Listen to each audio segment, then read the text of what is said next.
देखिए, बहुत दिनों से यही बात चल रही है कि एफसीआरए बिल कब आएगा, डीलिमिटेशन बिल आएगा या नहीं आएगा। इंडी वाले अलग नारे लगा रहे थे कि नरेंद्र मोदी कहां हैं, अमित शाह कहां हैं। लेकिन अब कोई नहीं पूछेगा कि मोदी शाह कहां हैं, क्योंकि संसद में कुछ तो बड़ा होने वाला है। नरेंद्र मोदी भी रोज संसद आ रहे थे, अमित शाह भी रोज संसद आ रहे थे। यह हंगामा मचाने वाले तो चले जाते थे, लेकिन अमित शाह देर देर रात तक संसद में काम कर रहे थे। अब पता चल रहा है कि काम हो क्या रहा था, और इंडी वालों के भी कान खड़े हो गए। अपने अपने सांसदों को कह दिया गया है कि कोई इधर उधर जाना मत बॉस, क्योंकि सरकार और बीजेपी ने भी किसी बड़े एक्शन की पूरी तैयारी कर रखी है। बीजेपी ने अपने सभी सांसदों को के लिए व्हिप जारी कर दिया है। 11, 12 और 13 अगस्त को संसद में हर हाल में मौजूद रहना ही होगा बीजेपी के सांसदों को। उधर कांग्रेस ने भी अपने सांसदों को मौजूद रहने के लिए कह दिया है। यानी 11, 12 और 13 अगस्त कुछ तो जबरदस्त हो सकता है। माहौल तगड़ा बन गया है कि अगले कुछ दिनों में संसद में कुछ तो बड़ा होने जा रहा है, और इसीलिए हड़कंप मचना शुरू हो गया, व्हिप जारी हो रहे हैं।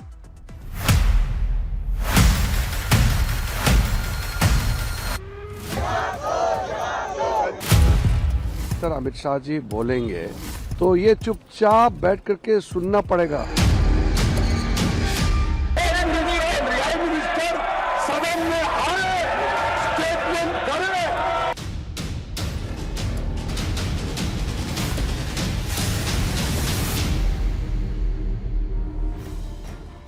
विपक्ष के हंगामे वाले तेवर को मोदी सरकार ने नंबर से जवाब देना शुरू कर दिया है, और अगले 4 दिन में वो होने वाला है जिससे विपक्ष की नींद उड़ने वाली है।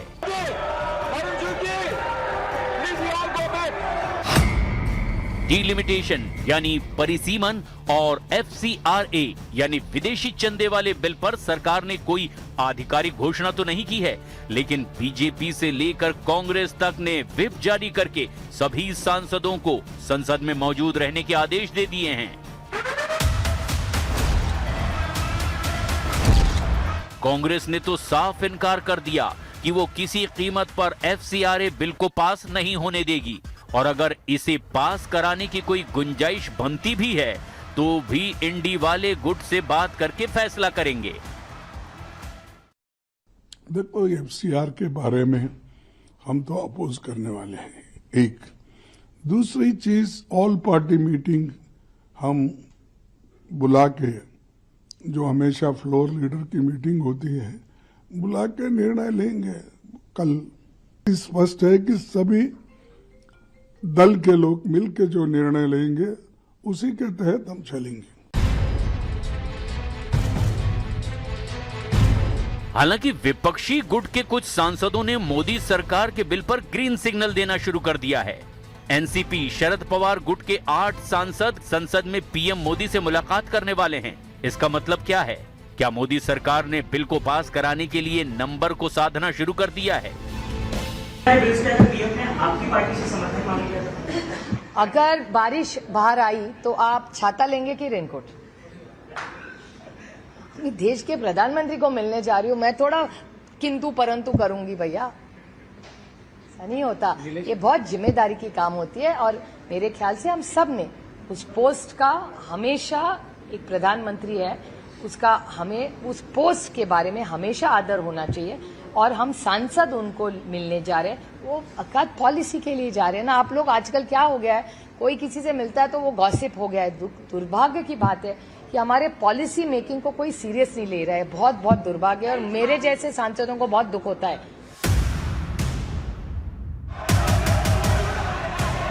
लेकिन सवाल ये है कि विपक्ष को एफसीआरए यानी विदेशी चंदे वाले बिल या फिर परिसीमन बिल से इतनी दिक्कत क्यों हो रही है? आप जब बिल आया तो उस समय तो दबाव में आपने समर्थन दिया, सही था, लेकिन बिल लागू भी तो होना चाहिए। जब बिल लागू होगा तभी होगा जब परिसीमन होगा। कल लखनऊ की आबादी आज के 20 साल पहले कितनी थी और आज कितनी है? तो संविधान तो ये कहता है ना कि हर लोकसभा में 12 से 15 लाख लोग होने चाहिए। यहाँ 40-40 लाख हो गए लोग। मैं जहां का सांसद हूं, हमारे 26 लाख वोटर है। हम कैसे न्याय करेंगे? और समय के साथ अगर पर सीट नहीं बढ़ेगी, कैसे काम चलेगा, और परिसीमन नहीं होगा तो सीट कैसे बढ़ेगी। तो आप घुमा फिरा के महिलाओं का विरोध करना चाहते हैं, और अब मुझे लगता है कि देश के कई सांसद समझ गए हैं और महिला आरक्षण बिल पास होगा और राहुल गांधी जी देखते रहेंगे। विपक्षी खेमे में हड़कंप मचा हुआ है कि वो इधर हंगामा करते रहे और आखिरी वक्त में मोदी सरकार कोई बड़ा विधेयक पास न करा ले। सरकार ने भले ही FCRA, डिलिमिटेशन और महिला आरक्षण बिल पर कोई आधिकारिक घोषणा तो नहीं की है, लेकिन संसदीय कार्य मंत्री किरेन रिजिजू ने साफ कह दिया है। उन्होंने कहा कि ये प्राथमिकता जरूर है, लेकिन कब पेश होंगे और कब पारित होंगे इसकी जानकारी बाद में दी जाएगी। इसी बीच प्रधानमंत्री नरेंद्र मोदी की नए सांसदों के साथ बैठक और गृह मंत्री अमित शाह की अलग अलग दलों के सांसदों से मुलाकात ने सियासी हलचल को और तेज कर दिया है। जिस बिल की सबसे ज्यादा चर्चा हो रही है और जिसे लेकर सरकार बहुत सीरियस है, वो बिल है FCRA। सरकार ने पहले भी पूरी कोशिश की कि FCRA पर सभी की सहमति बन जाए। विपक्ष से बात भी हुई, सारे स्टेक होल्डर से बात हुई, लेकिन यह बिल जरूरी क्यों है? विदेश से आने वाली फंडिंग को रेगुलराइज किया जाए, उस पर नजर रखी जाए, उसका हिसाब किताब हो, यह क्यों जरूरी है, यह आपको समझना चाहिए। देखिए, जिसकी बात हो रही है FCRA बिल की, जो विदेश से चंदा आता है उसको लेकर यह बिल बहुत अहम भूमिका निभाता है। और अगर आप देखेंगे, जो 2000 से लेकर 2001 के समय में एक साल में कितना विदेशी चंदा आता था, जो विदेशी चंदा आता था देश के अंदर, वो आता था करीब 4535 करोड़ रुपया। 4535 करोड़। 2021-22 आते आते ये चंदा बढ़कर कितना हो चुका है आपको पता है? ये 22,122 करोड़ रुपए हो चुका है। 22,122 करोड़ रुपए चंदा आ रहा है, कई एनजीओज को जा रहा है, और आप कह रहे हैं कि इसका हिसाब किताब मत पूछो। और अगर आप देखेंगे 2019-20 जो था से 2021-22, इस दौरान 3 साल जो फाइनेंशियल ईयर था उसमें 55,648 करोड़ रुपए का विदेश से फंड आया। अब अगर आप कहेंगे कि 3 साल में 55,000 करोड़ रुपए का विदेशी पैसा फंड आ रहा है और उसमें हम कोई हिसाब किताब नहीं देंगे, कोई जवाबदेही मत तय कीजिए, ये इस देश में मोदी तो नहीं चलने देंगे बॉस। विदेश से फंड आने की रफ्तार तेजी से बढ़ गई अचानक नरेंद्र मोदी के राज में। अब ऐसा नहीं कि सब गलत ही पैसा आ रहा होगा, सरकार भी नहीं कह रही कि सब गलत आ रहा है, लेकिन कई बार आरोप लगता है कि भाई बहुत सारे ऐसे पैसे की जवाबदेही तय होनी चाहिए जिस पर आरोप लगता है कि भाई वो सरकार को डिस्टेबलाइज करने के लिए तो नहीं आ रहा, वो देश को जो है वो आग में झोंकने के लिए पैसा जो है वो तो नहीं भेजा जा रहा। और ये यूपीए के जमाने में भी आरोप लगा कि भाई सरकार की चीजों को रोकने के लिए इस तरह के फंडिंग होती है। मनमोहन सिंह भी इसको लेकर चिंतित थे। तो मोदी जो कर रहे हैं उससे आग क्यों लग रही है आप समझिए। सिर्फ रेगुलराइज करने की बात भर से विपक्ष तक परेशान है, हंगामा हो रहा है। विपक्ष कह रहा है कि सरकार FCRA से बनी संपत्तियों को कब्जे में लेना चाहती है, जबकि ऐसा बिल्कुल नहीं है। देश भर में संस्थाओं का FCRA स्टेटस आपको बताता हूं। जैसे अगर आप देखेंगे कि विदेशी चंदा लेने की स्थिति क्या है, अगर आप इसको देखेंगे तो आपको समझ में आएगा कि सरकार कर क्या रही है। FCRA स्टेटस देखिए, वो क्या स्थिति है इसकी। कुल विदेशी चंदा जो संस्थान ले रहे हैं वो कितना ले रहे हैं? कुल संस्थान जो विदेशी चंदा इस वक्त लेने के लिए बने हुए हैं वो हैं 52,156 संस्थान। 52,156। लेकिन कहानी में ट्विस्ट है बॉस, ये 52,156 संस्थान जो हैं उनमें से एक्टिव कितने हैं आज की डेट में? आज की डेट में 14,434 जो हैं वो एक्टिव हैं, और जो एक्सपायर्ड हैं यानी जिन्होंने चंदा लिया लेकिन आज की डेट में एक्सपायर हो चुके हैं वो संस्थान है 15,226, और जिनके FCRA का जो उनका लाइसेंस था कैंसिल कर दिया गया वो है 496। अब सारी कहानी जो है वो इस 15,226 को लेकर कई लोगों को आग लगी हुई है। इस पर तो है ही कि भाई तुमको बताना पड़ेगा कहां खर्चा कर रहे हो नहीं कर रहे हो, लेकिन जो एक्सपायर्ड है, अगर विदेशी चंदा हासिल करने वाला कोई संगठन अपने 5 साल की वैधता अवधि खत्म होने से पहले लाइसेंस को रिन्यू नहीं कराता है तो वो लाइसेंस एक्सपायर हो जाता है, उसको समाप्त मान लिया जाता है और उसकी संपत्तियों की निगरानी सरकार जो प्राधिकरण बनाएगी वो करेगा। यानी सरकार ऐसे संस्थानों की संपत्ति पर कब्जा नहीं करेगी, लेकिन सरकार की नजर उस पर रहेगी। अब इतने भर से कुछ लोग पॉपकॉर्न की तरह उछल रहे हैं। क्यों भाई? तुमने विदेश से चंदा ले लिया, उसके बाद लाइसेंस रिन्यू नहीं करा रहे हो और उस चंदे से जो संपत्ति बनाई उसका कोई हिसाब भी नहीं दोगे, उस पर कोई नजर भी ना रखा जाए, उस पर कोई सवाल भी ना हो। लेकिन संसद के गलियारों में सिर्फ FCRA बिल पर ही चर्चा नहीं है। एक और मुद्दा है जिसने दक्षिण से लेकर उत्तर भारत तक की राजनीति में हलचल मचा रखी है और वो है डीलिमिटेशन यानी परिसीमन बिल, मतलब लोकसभा की सीटों में बढ़ोतरी का फॉर्मूला। FCRA पर लड़ाई विदेशी फंडिंग और राजनीतिक पारदर्शिता को लेकर है, लेकिन डीलिमिटेशन पर सवाल सीधे सीधे सत्ता के गणित से जुड़ा हुआ है। यही वजह है कि विपक्ष के कई दल और नेताओं की नींद डीलिमिटेशन बिल के नाम पर उड़ी हुई है। दक्षिण भारत के दलों को डर है कि जनसंख्या के आधार पर सीटों का नया बंटवारा हुआ तो उनकी राजनीतिक ताकत कम हो सकती है, जबकि उत्तर भारत के कई राज्यों को इसका सीधे फायदा मिलने की संभावना दिखाई दे रही है। यानी ये सिर्फ सीटों की संख्या बढ़ाने या घटाने का मामला नहीं है, बल्कि आने वाले दशकों के लिए देश की राजनीतिक ताकत किसके हाथ में रहेगी, इसकी भी लड़ाई मानी जा रही है। और इसी वजह से संसद में FCRA के साथ साथ डीलिमिटेशन बिल को लेकर भी अटकलें तेज है। अब सवाल ये है कि आखिर डीलिमिटेशन है क्या, विपक्ष इसके नाम से इतना बेचैन क्यों है और मोदी सरकार इसे लेकर आखिर तैयारी क्या कर रही है? दरअसल डीलिमिटेशन का मतलब है लोकसभा और विधानसभा क्षेत्रों की सीमाओं और सीटों की संख्या का पुनर्निर्धारण। ये काम जनगणना के आंकड़ों के आधार पर किया जाता है ताकि बढ़ती या घटती आबादी के हिसाब से प्रतिनिधित्व संतुलित रहे। 1976 से लोकसभा की सीटों के पुनर्वितरण पर रोक लगी हुई है, जिसे बाद में 2001 और फिर 2026 तक बढ़ाया गया। अब 2026 के बाद नए परिसीमन की चर्चा तेज है।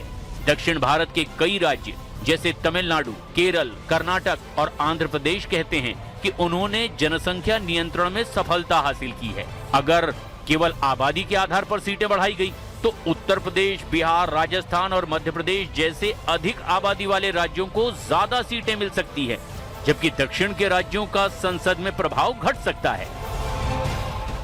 लेकिन बीजेपी का सीधा जवाब है कि देश के लोगों को उनके प्रतिनिधित्व के हिसाब से हक मिलना चाहिए। अगर किसी इलाके की आबादी बहुत बढ़ गई है तो वहां के लोगों का प्रतिनिधित्व भी उसी अनुपात में होना चाहिए।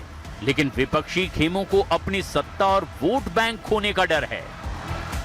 इंडी वाले FCRA का विरोध कर रहे हैं, उधर डीलिमिटेशन के नाम से ही ये काम जाते हैं। सरकार के सामने पहले चैलेंज था कि संसद में नंबर गेम कैसे बढ़ाया जाए। हालांकि इस सत्र के ठीक पहले हालात बदल गए। टीएमसी में टूट हुई, डीएमके भी इंडी गठबंधन से अलग हो गया। अब आप अगर देखेंगे टीएमसी से 20 सांसदों ने अलग होकर एनसीपीआई से विलय कर लिया। टीएमसी के ये सांसद डीलिमिटेशन पर सरकार को सपोर्ट देंगे। सूत्रों के मुताबिक डीएमके ने डीलिमिटेशन बिल पर सरकार को समर्थन की बात कही है। लोकसभा और राज्यसभा मिलाकर डीएमके के पास करीब 30 सांसद हैं, यानी सरकार अपना नंबर गेम मजबूत कर रही है। डीएमके के समर्थन देने की अटकलें लगाई जा रही हैं, लेकिन उसकी भी कुछ शर्तें हैं।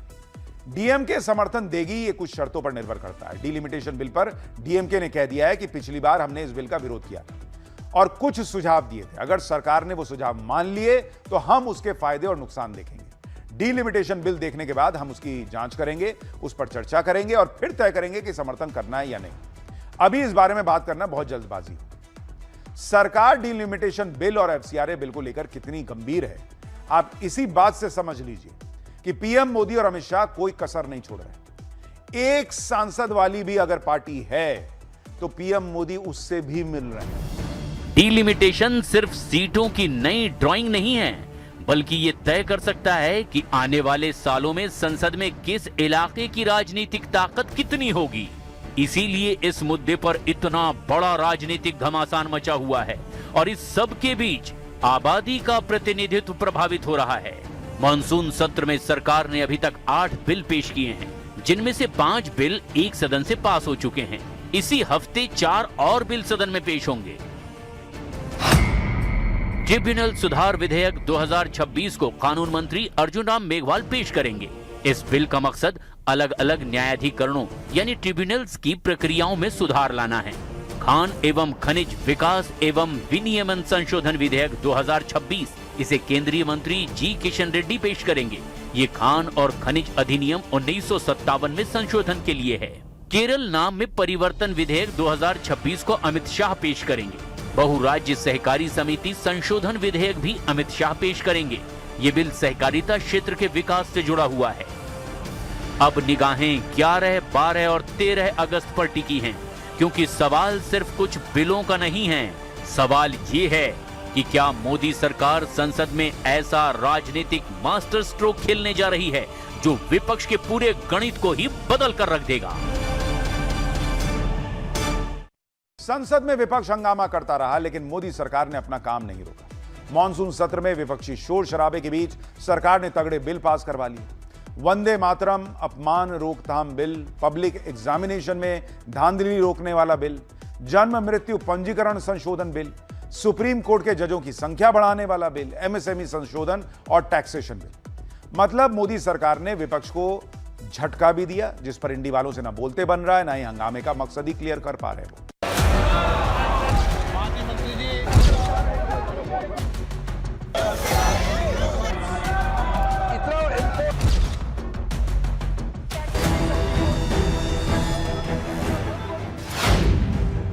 हंगामे में घिरा विपक्ष, मोदी सरकार ने मारी बाजी। संसद का मॉनसून सत्र, वेल में हंगामा, नारों की गूंज, हाथों में तख्तियां और बार बार स्थगित होती कार्यवाही। विपक्ष ने ठाना था कि सरकार को घेरा जाएगा, सदन चलने नहीं दिया जाएगा, लेकिन मोदी सरकार ने शोर शराबे और इस भारी हंगामे के बीच एक ऐसी बिसात बिछाई जिसकी उम्मीद इंडी गठबंधन ने शायद सपने में भी नहीं की थी।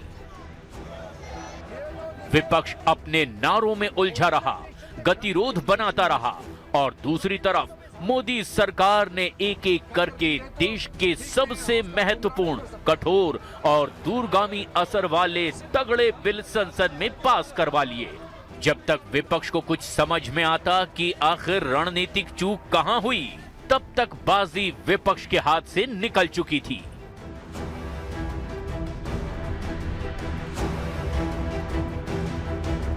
यानी 11, 12 और 13 अगस्त कुछ तो जबरदस्त हो सकता है। माहौल तगड़ा बन गया है कि अगले कुछ दिनों में संसद में कुछ तो बड़ा होने जा रहा है और इसीलिए हड़कंप मचना शुरू हो गया, व्हिप जारी हो रहे हैं। इंडी गठबंधन वालों को लग रहा था कि संसद का यह सत्र तो हंगामे में कट जाएगा। ये लोग सोचकर बैठे थे कि हंगामा करते रहेंगे तो नरेंद्र मोदी ने जो बड़ा प्लान बनाया है सब फेल हो जाएगा। संसद के अंदर और बाहर दोनों ही जगह इंडी गठबंधन वालों ने बवाल काटा। कभी छात्रों के मुद्दे पे, कभी राम मंदिर के मुद्दे पर इंडी गठबंधन वालों के सीधे निशाने पर नरेंद्र मोदी और अमित शाह ही थे। ये लोग रोज कह रहे हैं कि नरेंद्र मोदी कहां है, अमित शाह कहां है, जबकि पीएम मोदी हो या गृह मंत्री अमित शाह, दोनों लगातार संसद आ रहे हैं, लगातार मीटिंग्स कर रहे हैं। सरकार को जो बिल पास करवाना है वो बिल पास हो जाए या जो अभी पास कराना है वो हो रहे हैं, लेकिन ये लोग यही पूछते रह गए कि ये लोग कहां हैं। विपक्ष के जोरदार हंगामे के बीच कुल 6 बिल अब तक पास हो चुके हैं। इस मौके पर केंद्रीय संसदीय कार्य मंत्री किरेन रिजिजू ने विपक्ष पर तंज कसते हुए कहा कि विपक्ष में कोई भी ऐसा नहीं बचा जो हिस्सा लेना चाहते थे। हमने सबसे आग्रह किया था। मैंने खरगे जी से भी कहा कि अपने कांग्रेस के एमपीओ को थोड़ा समझाइए, कम से कम बिल में तो हिस्सा लें, चर्चा करें। लेकिन खरगे जी भी अपने कांग्रेस के सांसदों को समझा नहीं पाए उनका व्यवहार बहुत खराब था और लोकसभा में कोई दूसरा समझाने वाला नहीं। राहुल गांधी तो आए नहीं और विपक्ष के बाकी लोगों को भी कोई नहीं समझा पाया। बहुत दुखी हूँ कि पार्लियामेंट में 2 बिल्स पास किए और सरकार के पक्ष में जो लोग थोड़ा बोले, विपक्ष के लोग बिल्कुल नहीं बोले, हंगामा किया, इसलिए मैं दुखी हूँ। कैसे मोदी सरकार ने विपक्ष के हर पैंतरे को नाकाम कर दिया। आखिर कौन से हैं वो कड़े कानून जो इस हंगामे के बीच पास हो गए? अब जरा उसे भी जान लीजिए। वंदे मातरम राष्ट्रीय सम्मान वाला बिल, परीक्षा में धांधली पेपर लीक वाला बिल, जन्म मृत्यु पंजीकरण संशोधन बिल, एमएसएमई विकास संशोधन विधेयक, उच्चतम न्यायालय न्यायाधीशों की संख्या संशोधन विधेयक, कराधान और अन्य विधि संशोधन विधेयक 2026, इनकम टैक्स संशोधन। इन बिल से जुड़े अहम आंकड़ों को भी अब जान लीजिए। 20 जुलाई से 9 अगस्त 2026 तक कुल 8 सरकारी बिल पेश किए गए। 6 बिल कम से कम एक सदन में पारित हुए। 4 बिल लोकसभा और राज्यसभा दोनों सदनों से पारित हो गए। 2 बिल सिर्फ लोकसभा से पारित हुए। 1 बिल अभी दोनों सदनों से पारित होने की प्रतीक्षा में है, यानी टैक्सेशन बिल, कराधान विधेयक। एक और बिल अभी पास नहीं हुआ, इंडियन स्टैटिस्टिकल इंस्टीट्यूट बिल, भारतीय सांख्यिकी संस्थान विधेयक। इसमें सबसे इंपॉर्टेंट बात यह है कि सुप्रीम कोर्ट जजेस बिल को भी अभी दोनों सदनों में पास ना कहें, क्योंकि 9 अगस्त तक पीआरएस रिकॉर्ड में उनकी राज्यसभा पैसेज डेट यानी कि गुजरने की तारीख खाली है। बिल पास हुआ है, कांग्रेस का दिल उदास हुआ है क्योंकि कांग्रेस ने बहिष्कार किया है। और बहिष्कार करने का कारण क्या हो सकता है? तो बच्चों के जीवन के एक उनका उल्लास भरने के लिए, उनमें विश्वास भरने के लिए बिल था, अपराधियों के खिलाफ था। लेकिन कांग्रेस ने राज्यसभा में भी बहिष्कार किया, लेकिन कांग्रेस के सहयोगी उसके साथ नहीं गए। मॉनसून सत्र का ये घटनाक्रम भारतीय संसदीय राजनीति का एक बड़ा उदाहरण बनकर उभरा है। एक तरफ जहां गतिरोध की राजनीति अपने पुराने ढर्रे पर चल रही है, तो वहीं दूसरी तरफ सरकार ने अपने विधायी एजेंडे को रुकने नहीं दिया। वंदे मातरम को सम्मान देने से लेकर युवाओं को पेपर लीक से मुक्ति दिलाने और प्रशासनिक सुधारों तक मोदी सरकार ने यह साफ कर दिया कि संसद का समय देश के विकास के लिए है और काम की रफ्तार किसी हंगामे से थमेगी नहीं। विपक्ष के लिए यह सत्र एक बड़ा सबक है कि केवल हंगामा करना ही राजनीति नहीं है। अगर आपके पास नीति और रणनीति नहीं है तो आपकी आवाज शोर में तब्दील होकर रह जाएगी और सरकार अपना काम करके निकल जाती है। शुरुआत करते हैं उस बिल से जिसने देश के राष्ट्रीय सम्मान के कानून को एक नया आयाम दे दिया है। वंदे मातरम अपमान रोकथाम संशोधन विधेयक। अब तक 1971 के कानून के तहत केवल राष्ट्रगान, जनगण मन और राष्ट्रध्वज का अपमान दंडनीय अपराध था, लेकिन अब इस नए संशोधन के जरिए राष्ट्रीय गीत वंदे मातरम को भी राष्ट्रगान के बराबर ही कानूनी संरक्षण दे दिया गया है। अब अगर कोई व्यक्ति जानबूझकर राष्ट्रगीत के गान में बाधा डालता है या फिर इसका अपमान करता है तो उसे 3 साल तक की जेल और भारी जुर्माना हो सकता है। जब सदन में इस बिल को लाया गया तब भी विपक्ष नारेबाजी कर रहा था, लेकिन सरकार ने यह साफ संदेश दे दिया कि देश की अस्मिता और सांस्कृतिक विरासत से अब कोई समझौता नहीं होगा। विपक्ष इस पर राजनीतिक रुख भी तय नहीं कर पाया और बिल दोनों सदनों में पास हो गया। राज्यसभा से 29 जुलाई को और लोकसभा से 30 जुलाई को, यानी दोनों सदनों से यह बिल पारित हो गया। लोकसभा में इस पर चर्चा का समय सिर्फ 14 मिनट और राज्यसभा में 1 घंटा 1 मिनट दर्ज है। यह बिल राष्ट्रगीत के सम्मान और उसके अपमान से जुड़े कानूनी प्रावधानों को लेकर काफी महत्वपूर्ण है। वंदे मातरम का अपमान कांग्रेस के मंचों पर कई बार देखा गया। वंदे मातरम का अपमान कई विपक्षी दलों के मंच पे देखा गया। वंदे मातरम का विरोध कई कांग्रेसी नेताओं से लेकर बाकियों ने किया और सरकार ने उसको राष्ट्रगान के बराबर स्थान देने का काम किया। ये स्वागत योग्य कदम है, इसका विरोध क्यों? दूसरा बड़ा झटका उस माफिया को लगा जो युवाओं के भविष्य से खिलवाड़ करता था। पब्लिक एग्जामिनेशन यानी prevention of unfair means amendment bill pass हो चुका है। देश के करोड़ों छात्र सालों साल मेहनत करते हैं, लेकिन पेपर लीक और परीक्षा में धांधली उनके सपनों को तोड़ देती है। विपक्ष संसद में इस मुद्दे पर राजनीति करता रहा, लेकिन जब बिल पास कराने की बारी आई तो विपक्ष वेल में हंगामा कर रहा था। लेकिन सरकार ने पेपर लीक और धांधली वाला ये बिल भी पास करा लिया। सरकार ने पब्लिक एग्जामिनेशन यानी कि prevention of unfair means amendment bill pass करके पेपर और शिक्षा माफियाओं की नकेल कस दी है। सरकार ने इस कड़े कानून में संगठित अपराध और पेपर लीक करने वाले सिंडिकेट के लिए 10 साल तक की जेल और 10 करोड़ रुपए तक के जुर्माने का प्रावधान किया है। अब परीक्षाओं में गड़बड़ी करने वाली एजेंसियों की संपत्तियां भी जब्त होंगी। युवाओं के हित में उठाए गए इस कदम से विपक्ष के पास अब बोलने के लिए कोई ठोस तर्क नहीं बचा है। इस बिल के माध्यम से जिस तरह से सजा की अवधि को बढ़ाया गया, पेनल्टीज को कई गुना वृद्धि किया गया, मैं मानता हूं कि इन कठोर प्रावधानों के चलते हुए भविष्य में कोई भी पेपर लीक करने जैसा गुनाह या घिनौना काम करने से पहले कई बार सोचेगा। वहीं विपक्ष के भारी हंगामे के बीच सरकार ने जन्म मृत्यु पंजीकरण संशोधन विधेयक बिल भी पास करके ये बड़ा मास्टर स्ट्रोक चला है।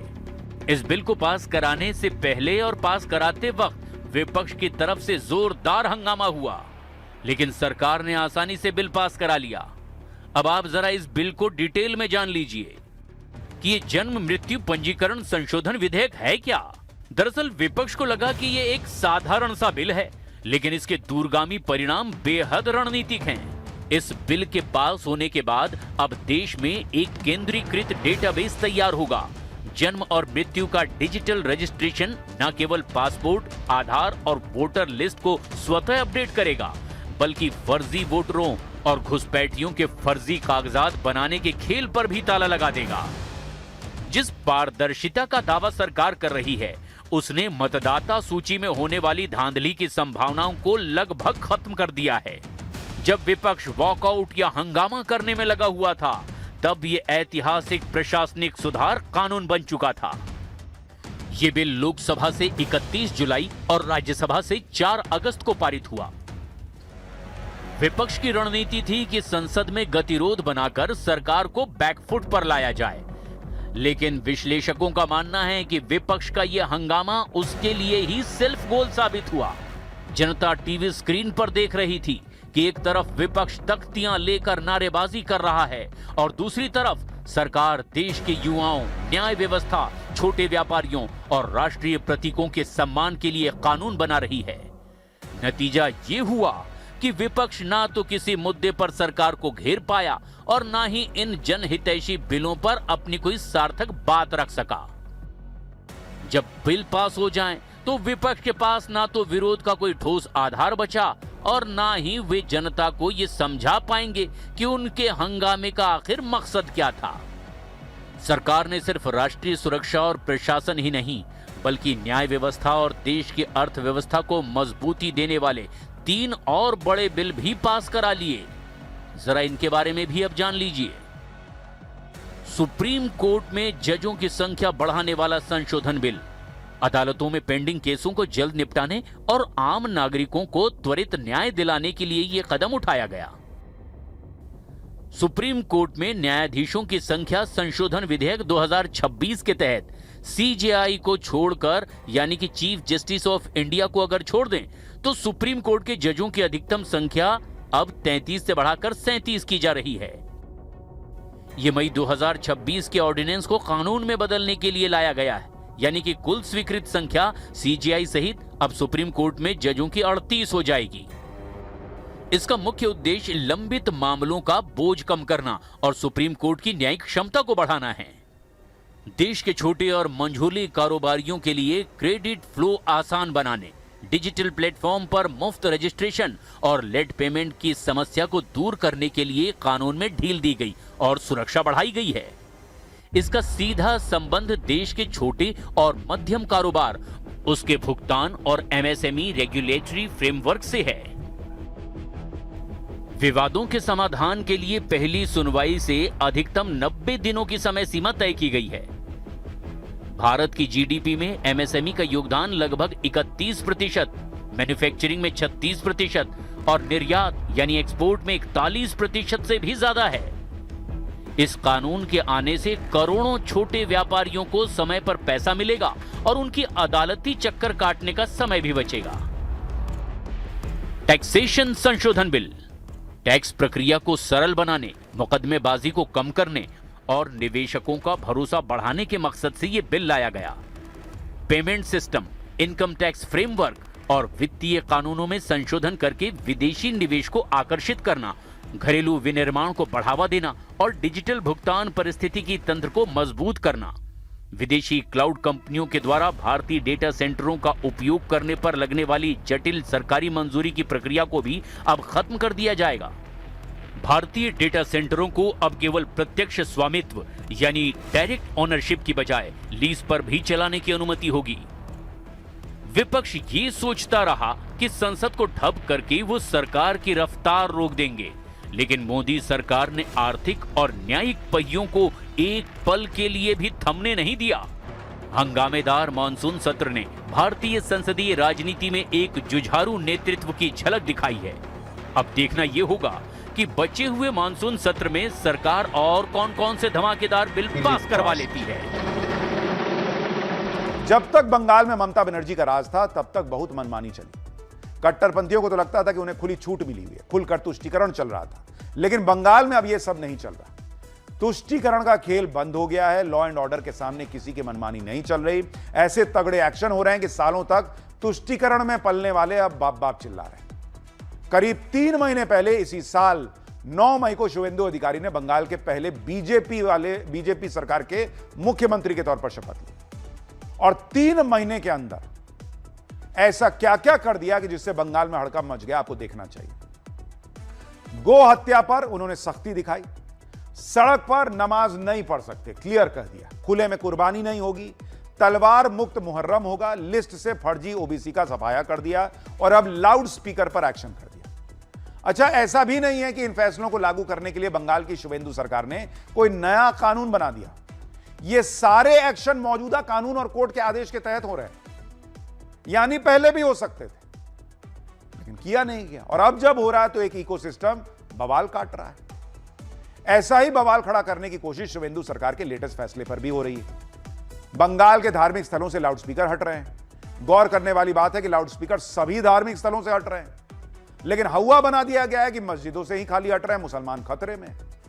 पाठशाला में आज आपको दिखाऊंगा कि बंगाल के मस्जिदों से अगर लाउडस्पीकर उतर गए तो किस किस ने गदर मचा दिया है और क्या क्या बंगाल में हो रहा है। लेकिन पहले एक झलक।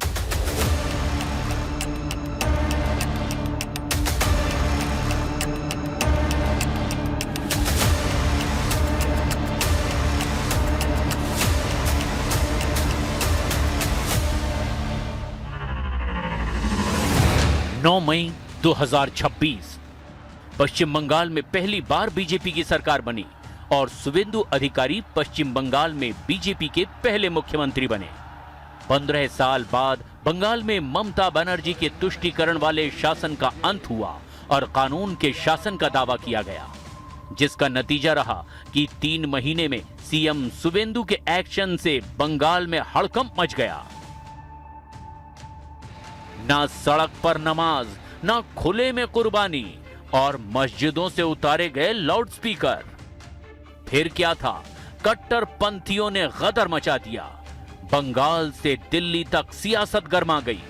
सड़कों पर आंदोलन करने और कोर्ट जाने की धमकी तक दी गई। दरअसल पिछले कुछ दिनों से बंगाल के अलग अलग इलाकों से मस्जिदों से लाउडस्पीकर हटाए जाने की तस्वीरें आ रही है, जिसको लेकर बंगाल से लेकर दिल्ली तक माहौल बनाया जा रहा है। आरोप लगाया जा रहा है आरोप ये लगाया जा रहा है कि राज्य में मस्जिदों पर अजान के लिए इस्तेमाल होने वाले लाउडस्पीकर हटाए जाने का दबाव डाला जा रहा है। कोई लिखित ऑर्डर नहीं है, फिर भी पुलिस की तरफ से डराया जा रहा है। मतलब सियासत फुल स्पीड से चल रही है। ऐसे में लाउडस्पीकर पर शुरू हुआ विवाद सियासत और उस पर खड़े होते सवालों को समझना भी जरूरी है। सवाल ये है कि बंगाल में मस्जिदों से लाउडस्पीकर क्यों उतारे गए, मस्जिदों से कितने लाउडस्पीकर हटाए गए, मंदिरों पर भी कार्रवाई हुई या नहीं, लाउडस्पीकर पर कानून आखिर क्या कहता है, और सबसे बड़ा सवाल, क्या शुवेंदु सरकार ने कोई नया कानून बनाया है? एक एक करके इन सवालों के जवाब भी समझिए। पहले यह देखिए कि बंगाल सरकार के लाउडस्पीकर हटाने से के जिस फैसले पर माहौल बनाने की कोशिश हो रही है, वो फैसला है क्या? शुवेंदु सरकार ने पहली कैबिनेट बैठक में धार्मिक स्थलों पर कोर्ट की तरफ से तय ध्वनि प्रदूषण के नियमों को सख्ती से लागू करने का फैसला किया। इसके तहत दिन के वक्त रिहायशी इलाकों में लाउडस्पीकर से 55 डेसिबल से ज्यादा तेज आवाज नहीं होनी चाहिए, जबकि रात के वक्त यह आवाज 45 डेसिबल से ज्यादा नहीं हो सकती। और पश्चिम बंगाल प्रदूषण नियंत्रण बोर्ड की तरफ से इसी आधार पर लाउडस्पीकर हटाने के नोटिस जारी किए गए। मतलब यह एक्शन किसी नए सिस्टम का हिस्सा नहीं है, बल्कि पहले से मौजूद नियमों का सख्ती से पालन सुनिश्चित करना है। और यह एक्शन सभी धार्मिक स्थलों पर हो रहा है। इसलिए बंगाल में कई मस्जिदों और मंदिरों में भी बिना किसी दबाव के खुद ही पहल करते हुए तेज आवाज वाले लाउडस्पीकर हटा दिए। लेकिन जिनको बवाल काटना है, नैरेटिव सेट करना है, वो कह रहे हैं कि मुसलमानों पर एक्शन हो रहा है। आप देखिए कितने धार्मिक स्थलों से लाउडस्पीकर हटे हैं, आपको पता चल जाएगा कि क्या हो रहा है। बंगाल, वहां की खबर बता रहा हूं, लाउडस्पीकर जो हट रहे हैं, अगर आप देखेंगे तो कितने हटे, कुल कितने हटे, कुल हटे 5299 लाउडस्पीकर हटाए गए। इसमें से मंदिर से कितने हटे, मंदिर से हटे 1096 और मस्जिद से कितने हटे, मस्जिद से हटे 4203। यानी मंदिर से भी हट रहे हैं, मस्जिद से भी हट रहे हैं, जहां ज्यादा है वहां से ज्यादा हट रहे हैं, जहां कम है वहां से कम हट रहे हैं। तुष्टीकरण, देश तो बर्बाद करो और पश्चिम बंगाल को ग्रेटर बांग्लादेश बना दो। भाई देश बर्बाद हो जाएगा, बंगाल खत्म हो रहा है। इसको सपोर्ट करना, ममता बनर्जी को सपोर्ट करना और मोहम्मद अली जिन्ना का सपना पूरा करना, ये दो एक ही बात ही था। यानी मंदिर हो या मस्जिद हो या फिर कोई दूसरा धार्मिक स्थल ही क्यों ना हो, अगर लाउडस्पीकर तय सीमा से ज्यादा आवाज करता हुआ पाया गया तो कार्रवाई होगी। मतलब कागज पर नियम कोई नया नहीं है, ये पहले से तय है। लेकिन इस बार नियम कानून कायदे के इम्प्लीमेंटेशन का तरीका ज्यादा सख्त दिखाई दिया, जिसकी वजह से मामला मस्जिदों तक पहुंचा और तुष्टीकरण वाली सियासत फिर तेज हो गई। इससे पहले जब सरकार पहले आए थे तो हम लोग को साउंड कंट्रोल करने के लिए बोला था, उसी टाइम में हम साउंड कंट्रोल कर लिया। फिर 5 तारीख या 4 तारीख से फिर दूसरे थाना में देख रहे हैं कि मस्जिद से चौक खोलने का उसका हुक्म आ रहा है। तो मगर हमारे मस्जिद में अब तक ऐसे कोई नहीं हुआ है, थाना से बुलाया भी नहीं, थाना से कोई खबर भी नहीं है। तो चौक अभी लगा हुआ है, मगर हम चौक बजाते ही नहीं, बॉक्स से अंदर ही हम आवाज़ देते हैं। अजान वगैरह जो कुछ होता है बॉक्स में ही होता है। बताया ये गया कि कार्रवाई सिर्फ मस्जिदों पर हो रही है, जबकि हकीकत यह है कि कार्रवाई मस्जिदों पर नहीं बल्कि कानूनन तय डेसिबल से ज्यादा आवाज होने पर यह कार्रवाई की जा रही है। यानी सुप्रीम कोर्ट का जो फैसला है, पश्चिम बंगाल सरकार उसी का पालन करा रही है और 2026 की अधिसूचना में उसी का जिक्र है। जहां भी तय सीमा से ज्यादा तेज आवाज से लाउडस्पीकर बज रहे हैं उसे उतारा जाए, चाहे वो मस्जिद पर लगा हो या मंदिर पर या किसी और धार्मिक स्थल पर। लेकिन जिनको माहौल बनाना है उनको मंदिर से हट रहे लाउडस्पीकर या तो दिखते नहीं है या उनको देखना नहीं है या दिखाना नहीं है। वो कह रहे हैं कि खाली मस्जिद को टारगेट किया जा रहा है। बंगाल के झारग्राम से आई तस्वीर देखिए, जहां मंदिर से लाउडस्पीकर हटाया जा रहा है और शुवेंदु सरकार के एक्शन को मुसलमानों को टारगेट करने वाला बताने में एक माहौल बनाया जा रहा है। किस तरह बंगाल के मुस्लिम लीडर इस एक्शन को लेकर सड़कों पर उतरे, आंदोलन करने और कोर्ट जाने की वार्निंग दे रहे हैं, आप खुद देखिए। ममता बनर्जी की पार्टी टीएमसी के नेता सिद्दीकुल्ला चौधरी ने चेतावनी दी कि अगर इस मुद्दे को नहीं सुलझाया गया तो बड़ा आंदोलन छेड़ देंगे। वहीं आईएसएफ यानी इंडियन सेकुलर फ्रंट के विधायक नौशाद सिद्दीकी ने लाउडस्पीकर पर हो रहे एक्शन को हाईकोर्ट में चुनौती देने की धमकी दी। उन्होंने बंगाल के डीजीपी को चिट्ठी लिखी और सफाई मांगी कि क्या इसको लेकर कोई लिखित आदेश जारी हुआ है। मस्जिदों से लाउडस्पीकर हटाए जाने पर आईएसएफ के विधायक नौशाद सिद्दीकी और टीएमसी सांसद सौगत राय सुनिए क्या कह रहे हैं। अब जो प्रॉमिस किया है वो फुलफिल नहीं कर पा रहे, तो सभी ने जब क्वेश्चन उठा रहा है यहां पे, कुछ तो करना होगा। हम इसके खिलाफ कोर्ट में जाएंगे। तो बीजेपी का कम्युनल एजेंडा का अंश है, वही कर रहा है। मुसलमान लोगों को रहने नहीं देगा, मुसलमान को नाम और निशान मिटा देगा। हम तो निंदा करते हैं इसको। मस्जिद से अगर लाउडस्पीकर हट गया तो मुसलमान को रहने नहीं दे रहे, तो मंदिर से हटा तो हिंदू को नहीं रहने दे रहे। मामला मस्जिद का है तो सियासत होना भी लाजमी है, क्योंकि जिस बंगाल में लंबे वक्त तक धर्म, पहचान और वोट बैंक की राजनीति सबसे बड़े राजनीतिक हथियारों में से एक रही, वहां मस्जिद के लाउडस्पीकर का मुद्दा सिर्फ डेसिबल तक सीमित रह जाए, ऐसा तो नहीं हो सकता। सवाल यह है, क्या बंगाल में पहली बार ऐसा हो रहा है? तो जवाब है बिल्कुल नहीं। बंगाल में लाउडस्पीकर को लेकर विवाद नया नहीं है। इसी साल मई के महीने में आसनसोल में मस्जिद के लाउडस्पीकर की आवाज कम कराने को लेकर विवाद इतना बढ़ा कि पुलिस चौकी पर पथराव और तोड़फोड़ तक की गई। पुलिस की माने तो मामला मस्जिद के लाउडस्पीकर की आवाज को लेकर शिकायत से शुरू हुआ था, जो पथराव और तोड़फोड़ तक पहुंच गया। इस घटना में गिरफ्तारियां भी हुई। मतलब साफ है, लाउडस्पीकर अब सिर्फ आवाज नहीं है, कई जगहों पर यह कानून व्यवस्था का मुद्दा भी बन चुका है और जमकर सियासी रोटियां भी इस पर सेकी जा रही है। बंगाल से लेकर दिल्ली तक माहौल बनाया जा रहा है। तो ये जो मुद्दा है, ये कोई मुद्दा ही नहीं है। आदरणीय मुख्यमंत्री जी ने साफ कह दिया है कि ये जो पालन हो रहा है, ये एकदम संवैधानिक तौर से ऑनरेबल सुप्रीम कोर्ट की जो मान्यता राय है, वो राय का मान्यता का पालन किया जा रहा है। तो टीएमसी को हम लोग सब जानते हैं कि तुष्टीकरण की राजनीति करते हैं। वामपंथी भी इतने साल पश्चिम बंगाल में जब राज किए थे, वो भी तुष्टीकरण की राजनीति कर रहे हैं। गृह मंत्री अमित शाह से मुलाकात करने वाले पश्चिम बंगाल के 3 सांसदों में से 2 ने फिर से मुख्यमंत्री शुवेंदु अधिकारी से मुलाकात की। मुर्शिदाबाद से सांसद अबू ताहिर खान और जंगीपुर से सांसद खलीलुर रहमान ने सीएम से मुलाकात के दौरान मस्जिदों से लाउडस्पीकर हटाए जाने को लेकर चिंता जाहिर की। दोनों ने सरकार के इस कार्रवाई पर रोक लगाने की अपील की। सीएम शुवेंदु से मुलाकात के बाद खलीलुर रहमान ने कहा, अदालत के निर्देशों का निश्चित रूप से पालन किया जाना चाहिए, लेकिन मस्जिदों से लाउडस्पीकर हटाना सही नहीं है। हमने सरकार से इस मामले पर गौर करने का अनुरोध किया है। हालांकि शुवेंदु सरकार पहले ही साफ कर चुकी है कि जो कुछ भी हो रहा है वो कानून के दायरे में हो रहा है, कानूनी प्रावधानों के तहत हो रहा है, सुप्रीम कोर्ट के ऑर्डर के मुताबिक हो रहा है और इसको बेवजह मुद्दा बनाया जा रहा है। दरअसल बंगाल की राजनीति में पिछले कुछ सालों से एक बड़ा मुकाबला चल रहा है।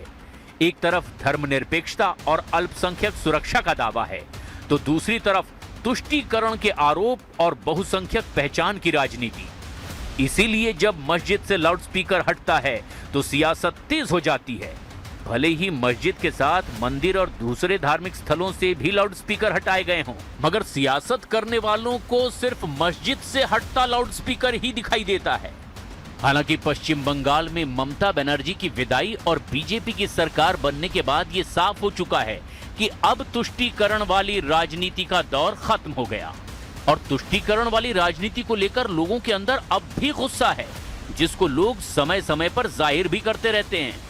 इसकी एक तस्वीर रविवार को पश्चिम बंगाल के बैरकपुर में भी देखने को मिली। बैरकपुर में पूर्व मुख्यमंत्री ममता बनर्जी का जमकर विरोध हुआ।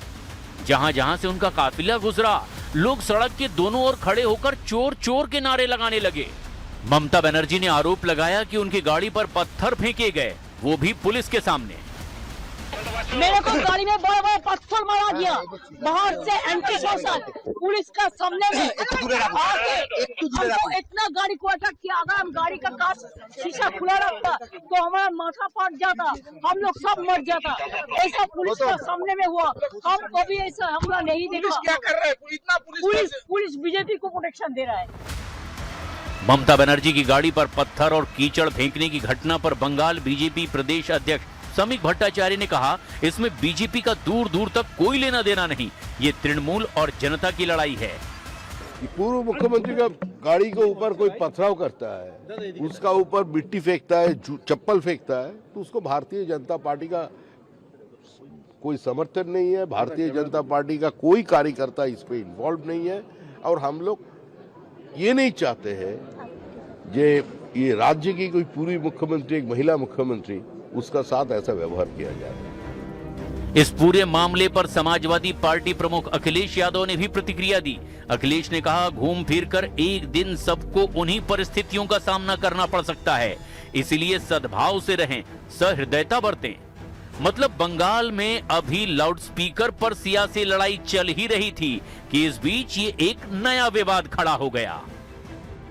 इस वक्त पाकिस्तान में मुनीर शहबाज की हालत यह है कि वो भागे भागे फिर रहे हैं। इधर पाकिस्तान में गदर मचा है, पाकिस्तान संभाले नहीं संभल रहा, खाने को दाने नहीं है, लोन लेकर किसी तरह से देश चल रहा है। उधर मुनीर शहबाज ऐसा दिखा रहे हैं जैसे उन्होंने पूरी दुनिया थाम रखी है, बड़ी डील करने की बातें कर रहे हैं। सऊदी अरब, तुर्की, पाकिस्तान में ऐसी ही एक डील हुई है जिसकी बहुत चर्चा है, लेकिन यह डील तब हुई है जब यूएई, फिलीपींस, वियतनाम और इंडोनेशिया जैसे देश भारत से हथियार खरीदने में दिलचस्पी दिखा रहे। तब से पाकिस्तान में बेचैनी बढ़ी हुई।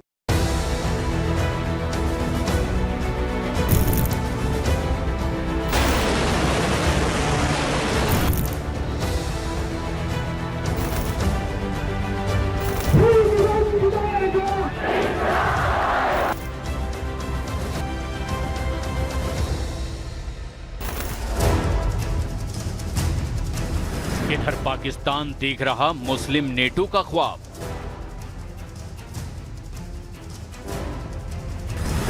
उधर भारत बना दुनिया का सबसे भरोसेमंद पार्टनर।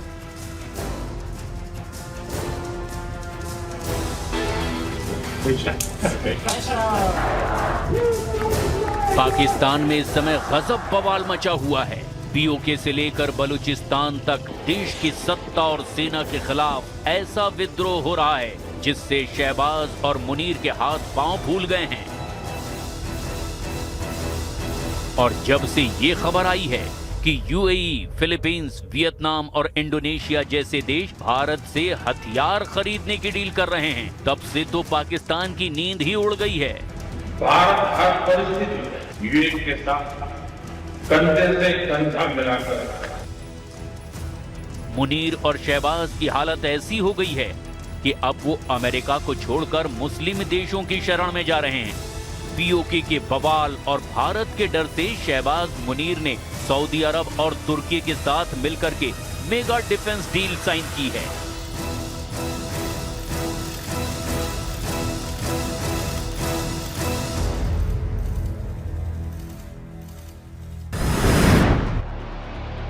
अमेरिका को छोड़ मुस्लिम देशों की शरण में पाकिस्तान। सऊदी अरब, पाकिस्तान और तुर्की में हुआ मक्का एग्रीमेंट।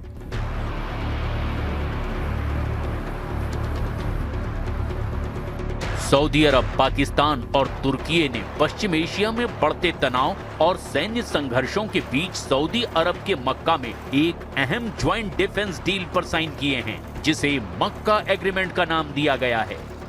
तुर्की के राष्ट्रपति रेजेप तैयब एर्दोआन, सऊदी अरब के क्राउन प्रिंस मोहम्मद बिन सलमान और पाकिस्तान के प्रधानमंत्री शहबाज शरीफ ने इस एग्रीमेंट पर साइन किए हैं। इस समझौते के मुताबिक अगर तीनों में से किसी भी एक देश पर हमला होता है तो इसे तीनों पर हमला माना जाएगा। पाकिस्तान के विदेश मंत्रालय के मुताबिक ये समझौता क्षेत्रीय सुरक्षा को मजबूत करेगा, शांति और स्थिरता को बढ़ावा देगा और सामूहिक सुरक्षा ढांचे को मजबूत बनाएगा। जो आपने बात की है, अल्टीमेटली तो यही जो आपने जो दहशतगर्दी is one big threat to all the 3 countries. आपने बिल्कुल बस सही बात की है कि हुती की जो एक्टिविटीज जो हैं वो भी एक थ्रेटन करती हैं सऊदीया को। इसी तरह किसी न किसी शेप में जो है तुर्की भी जो है दहशतगर्दी का शिकार माजी में भी रहा है। ये डील ऐसे समय में हुई है जब सऊदी अरब ईरान और उसके सहयोगियों के हमलों से जूझ रहा है, जिसमें उसकी तेल आपूर्ति और विकास योजनाओं पर असर पड़ा है और अमेरिका पर उसकी सुरक्षा निर्भरता को लेकर सवाल खड़े हो गए हैं। ये समझौता लगभग 1 साल की बातचीत के बाद मक्का में हुआ, जिससे धार्मिक और रणनीतिक दोनों तरह के मैसेज देने की कोशिश की गई है। पाकिस्तान, तुर्की और सऊदी अरब पहले से रक्षा क्षेत्र में एक दूसरे की मदद करते रहे हैं। पाकिस्तान सऊदी अरब को ट्रेनिंग देता रहा, जबकि तुर्की और पाकिस्तान के बीच डिफेंस इक्विपमेंट और तकनीक की अदला बदली होती रही है। डिफेंस एक्सपर्ट्स के मुताबिक ये समझौता क्षेत्र में एक नए सुरक्षा ढांचे की शुरुआत का संकेत देता है, जिसमें पाकिस्तान की परमाणु क्षमता, मिसाइलें और सैन्य अनुभव, तुर्की की ड्रोन पावर और आधुनिक रक्षा तकनीक, उधर सऊदी अरब की आर्थिक ताकत यानी फंडिंग मिल करके एक मजबूत रणनीतिक गठजोड़ बना सकती हैं। इसके साथ ही इस समझौते से आर्थिक और कूटनीतिक संबंधों को भी नई मजबूती मिलने की उम्मीद जताई जा रही है। अब जरा इस डील की असलियत को भी समझ लीजिए। पाकिस्तान, सऊदी अरब और तुर्की के बीच हुआ नया रक्षा समझौता पहली नजर में काफी मजबूत और बड़ा लगता है। ऐसा लगता है कि ये तीनों देश मिलकर एक नई सैन्य ताकत बन सकते हैं, लेकिन अगर इसे ध्यान से समझें तो इनमें कई कमजोरियां भी नजर आती है।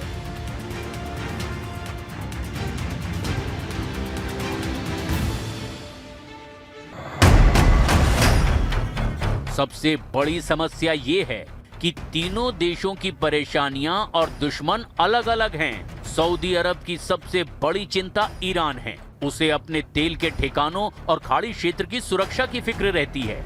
वहीं तुर्की का ध्यान सीरिया, कुर्द लड़ाकों और नेटो से जुड़ी जिम्मेदारियों पर है। तो पाकिस्तान के लिए सबसे बड़ी चुनौती भारत, अफगानिस्तान और अपने देश की आंतरिक सुरक्षा है। ईरान सऊदी अरब का दुश्मन है, लेकिन पाकिस्तान को उससे बनाकर रखनी है। भारत पाकिस्तान का दुश्मन है, लेकिन सऊदी अरब का दोस्त है। पाकिस्तान और सीरिया के संबंध अच्छे हैं, तो सीरिया तुर्की के दुश्मनों की लिस्ट में है। यानी कुल मिलाकर ये मक्का एग्रीमेंट एक खिचड़ी बन गया है। और यही वजह है कि लोग इस समझौते पर कई सवाल खड़े कर रहे हैं। सऊदी अरब पर हमलों के बीच गायब रहा पाकिस्तान।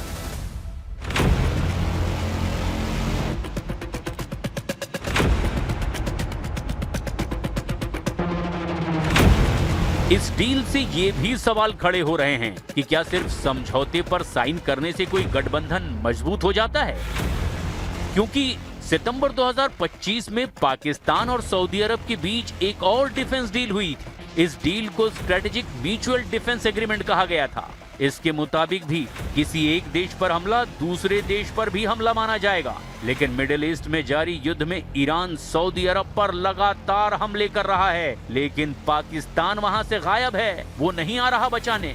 युद्ध में उतरना तो दूर, पाकिस्तान सऊदी अरब के हक में बयान तक नहीं दे रहा है। पाकिस्तान ने इस पर अपने होठ सिल लिए हैं। लेकिन इसी डील के बीच पाकिस्तान ने एक कदम और आगे बढ़ाकर मुस्लिम देशों के लिए नेटो जैसा सैन्य गठबंधन बनाने की बात कह दी है। यानी एक तरफ नया डिफेंस ब्लॉक और दूसरी तरफ मुस्लिम नेटो का बड़ा ख्वाब। लेकिन सवाल ये है कि क्या मुस्लिम दुनिया के बाकी देश भी इस सोच के साथ खड़े होंगे? क्योंकि इनके रिश्ते सिर्फ मजहब से नहीं, अपने अपने आर्थिक, कूटनीतिक और रणनीतिक हितों से भी तय होते हैं। कि आप इस पे इत्तेहाद करें और मुत्तहिद हो जाएं और एक प्लेटफॉर्म पे आपको चाहे किसी ज्योग्राफिकल थ्रेट है या टेररिस्ट थ्रेट है, उस सब के साथ जॉइंटली जो है आप जो है डील करें, सिलेक्टिवली डील ना करें जो है। आतंकवाद परस्त पाकिस्तान पर कौन करेगा भरोसा? मुस्लिम नेटो की इस पूरी कवायद में सबसे बड़ा सवाल सिर्फ ये नहीं कि कितने मुस्लिम देश पाकिस्तान के साथ आएंगे। सवाल तो ये भी है कि पाकिस्तान की अगुवाई में बनने वाले किसी सुरक्षा मोर्चे पर विश्वसनीयता कितनी होगी? क्योंकि पाकिस्तान की पहचान खुद लंबे वक्त से सवालों के घेरे में है। उस पर आतंकवादी संगठनों को पनाह देने और समर्थन करने के गंभीर आरोप लगातार लगते रहे और अंतर्राष्ट्रीय मंचों पर उसे आतंकवाद के मुद्दे पर लगातार कटघरे में खड़ा किया जाता रहा है। ऐसे में भारत और इजराइल के खिलाफ साझा मोर्चे की पैरवी करने वाला पाकिस्तान क्या वाकई मुस्लिम दुनिया को एकजुट कर पाएगा, या मुस्लिम नेटो का ये सपना सिर्फ पाकिस्तान की रणनीतिक महत्वाकांक्षा बनकर रह जाएगा? ईरान ने मक्का एग्रीमेंट पर सऊदी अरब को दी चेतावनी। उधर ईरान ने पाकिस्तान, सऊदी अरब और तुर्की के बीच हुए नए रक्षा समझौते की आलोचना करते हुए कहा कि ये केवल कागजी समझौता है और इससे सऊदी अरब को कोई सुरक्षा नहीं मिलेगी। ईरान के सांसद और राष्ट्रीय सुरक्षा और विदेश नीति आयोग के सदस्य इब्राहिम रेजाई ने सोशल मीडिया प्लेटफॉर्म एक्स पर लिखा कि सऊदी अरब नेतृत्व को समझना चाहिए कि तुर्की और पाकिस्तान के साथ समझौता उन्हें सुरक्षा नहीं दे सकता, ठीक उसी तरह जैसे वर्षों तक अमेरिका पर निर्भर रहने से उन्हें सुरक्षा नहीं मिली। अगर सऊदी अरब अपनी नीतियों में सुधार करे तो उसे सुरक्षा के लिए दूसरे देशों पर निर्भर रहने या फिर मांगने की जरूरत नहीं पड़ेगी। यानी साफ है कि ईरान के निशाने पर सऊदी अरब बना रहेगा, ये तो तय है। लेकिन उसकी मदद के लिए पाकिस्तान और तुर्की सामने आएंगे या नहीं, ये बड़ा सवाल है। दुनिया को नहीं पाकिस्तान पर भरोसा, भारत बना सबसे भरोसेमंद पार्टनर।